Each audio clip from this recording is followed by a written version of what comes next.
Morning दोस्तों। आज centre for career destination की इस वीडियो की श्रृंखला में जो हम एजुकेशन बेस या करियर बेस वीडियोस बना रहे हैं और आपके सामने लाने की कोशिश कर रहे हैं, प्रस्तुत कर रहे हैं, उस श्रृंखला में आज हम बात करेंगे कि अगर कोई स्टूडेंट 10+2 के बाद 12th के बाद अपनी इंटरमीडिएट की जो एजुकेशन है, 12th की एजुकेशन है, किसी भी बोर्ड से वो हो, उसको कंप्लीट करने के बाद अगर वो फॉरेन से एजुकेशन लेना चाहता है, वो फॉरेन से एजुकेशन इंजीनियरिंग में लेना चाहता है, मेडिकल में लेना चाहता है, आर्ट एंड ह्यूमैनिटीज में भी ढेर सारे कोर्सेज हैं, तो क्या स्टेप्स होंगे, किन स्टेप्स के थ्रू हम उनमें एडमिशन ले सकते हैं, एडमिशन लेने के लिए क्या प्रोसीजर होगा, एडमिशन लेने से पहले किन बातों का ध्यान रखें, एडमिशन के लिए जो इम्पॉर्टेंट एंट्रेंस एग्जाम्स हैं वो कौन कौन से हैं, एक छोटा सा ब्रीफ डिस्कशन हम लोग करेंगे। तो 10+2 के बाद फॉरेन से एजुकेशन जो हम लेने की कोशिश करते हैं, पेरेंट्स को भी और बच्चों को भी, इन दोनों लोगों को बड़ा चार्म है कि नहीं साहब, हमारा बेटा तो अमेरिका से पढ़ रहा है, हमारा बेटा तो अभी, हालांकि उसके एक अपने नेगेटिव एस्पेक्ट भी हैं कि बहुत ढेर सारे स्टूडेंट्स यूक्रेन से मेडिको और इंजीनियरिंग की डिग्री ले रहे थे, बट अभी रसिया और यूक्रेन के टसल में, तो क्या वो तो ग्लोबली कहीं पे भी कुछ इस तरह का हो सकता है। आज हम बात करेंगे कि अगर आप बीइंग इंडियन स्टूडेंट, अगर आप फॉरेन से एजुकेशन लेना चाहते हैं, तो फटाफट 2-4-10 पॉइंट्स हैं जिनको हम डिस्कस करेंगे कि आप कैसे ले सकते हैं। इन एडमिशन्स को लेने के पीछे के जो रीजंस हैं उसको हम बिल्कुल डिस्कस नहीं करेंगे। इंडिया में कंपटीशन टफ है, फॉरेन से एजुकेशन लेने के लिए एक जो स्टेटस सिंबल है that is also counts, and yes, कुछ कोर्सेज ऐसे हैं, कुछ यूनिवर्सिटीज ऐसी हैं फॉरेन की जहां से अगर आप करते हैं तो उसका अपना एक अलग महत्व है, उसका अपना एक फ्यूचर है। तो एडमिशन लेने से पहले आपको एक प्रॉपर रिसर्च करने की जरूरत है। अब वो रिसर्च किस तरह की करने की जरूरत है? वो रिसर्च इस तरह की करने की जरूरत है कि आपको किस पर्टिकुलर कोर्स में एडमिशन लेना है। आपको साइंस स्ट्रीम में जाना है, आर्ट्स एंड कम्युनिटीज में जाना है, कॉमर्स में जाना है, साइंस में आपको मेडिकोज में जाना है, पैरामेडिकल में जाना है, इंजीनियरिंग में जाना है, तो किस पर्टिकुलर कोर्स में आप एडमिशन लेना चाहते हैं पहले तो वो आइडेंटिफाई कर दीजिए। और जब वो आइडेंटिफाई हो जाए तो आप ये देखने की कोशिश कीजिए कि उस पर्टिकुलर फील्ड में क्या ऑप्शंस हैं कोर्सेज के। जैसे अगर आप मेडिको में जाना चाहते हैं तो आप डॉक्टर बन सकते हैं, आप पैरामेडिकल स्टाफ में जा सकते हैं। इस तरह की चीज़ों को पहले आप इवेलुएट कर लें खुद को। उसके बाद से फिर आप ये देख लीजिए कि जिस पर्टिकुलर फील्ड में आप फॉरेन एजुकेशन लेने जा रहे हैं, ये केवल इंडिया या फॉरेन कहीं से भी ले रहे हैं तो ये पॉइंट्स तो कॉमन है कि आप ये देख लीजिए कि उस पर्टिकुलर कोर्स का फ्यूचर क्या है।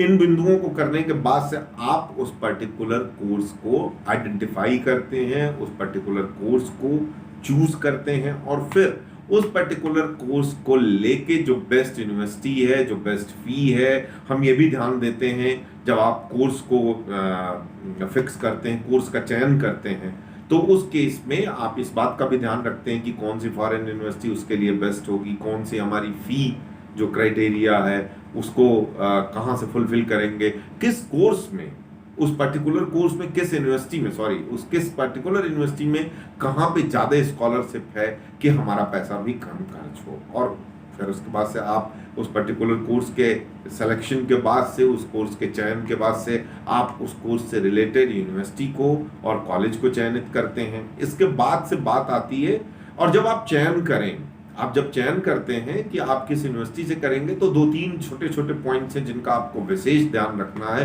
पहला तो ये है कि वहां से करने के बाद से, आपका कोर्स कंप्लीट करने के बाद से फ्यूचर एस्पेक्ट क्या है। दूसरा क्या है कि प्लेसमेंट्स के लिए क्या करते हैं वो, फी स्ट्रक्चर क्या है, लोकेशनली वो कौन सी जगह है, आपकी रिच में है या नहीं है, और एडमिशन का प्रोसीजर क्या है, किस पर्टिकुलर एग्जाम के थ्रू, मेरिट के थ्रू, आपके +2 के एग्जामिनेशन के रिजल्ट के बेसिस पे क्या बेसिस है। इन सारी चीजों को ध्यान में रखते हुए आप अपने कॉलेज और यूनिवर्सिटी का चयन करते हैं। इसके बाद से बात आती है एंट्रेंस एग्जाम की।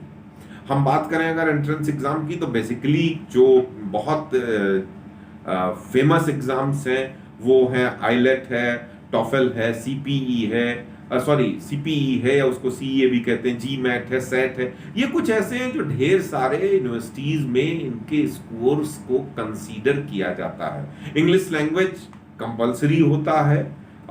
एक ब्रीफ अगर मैं बताऊं तो अंडर ग्रेजुएट कोर्सेज के लिए सैट है, मेडिकल के लिए एम कैट है, लॉ के लिए एल सेट है, और यूएसए और कनाडा में बेसिकली जो ज़्यादा पॉपुलर है that is TOEFL. Australia New Zealand जो है IELTS और PT लेते हैं। यूके वाले IELTS CPE CA ये सारे एंट्रेंस एग्जाम्स को कंसीडर करते हैं। इसके बाद क्या करना है, इसके बाद क्या करना है कि आपको जब आप एंट्रेंस दे लीजिए, आपके यूनिवर्सिटी का चयन हो चुका है, तो आप ये देख लीजिए कि आपको किस तरह के डॉक्यूमेंट सबमिट करने हैं, उसको डिजिटल फॉर्म में रख लीजिए, क्योंकि अभी आप वहां जाके तो नहीं सबमिट कर सकते। और फिर उस प्रवेश प्रक्रिया में जो आपका रिटर्न हो गया, रिटर्न के बाद से फिर कुछ यूनिवर्सिटीज इंटरव्यू भी लेती हैं, वो ऑनलाइन भी कंसीडर कर रही हैं, या उनके कंसुलेट्स जो है जो यहाँ पे इंडिया में उनके जो डेलीगेट्स हैं वो आपके साथ पर्सनली भी इंटरव्यू कर सकते हैं।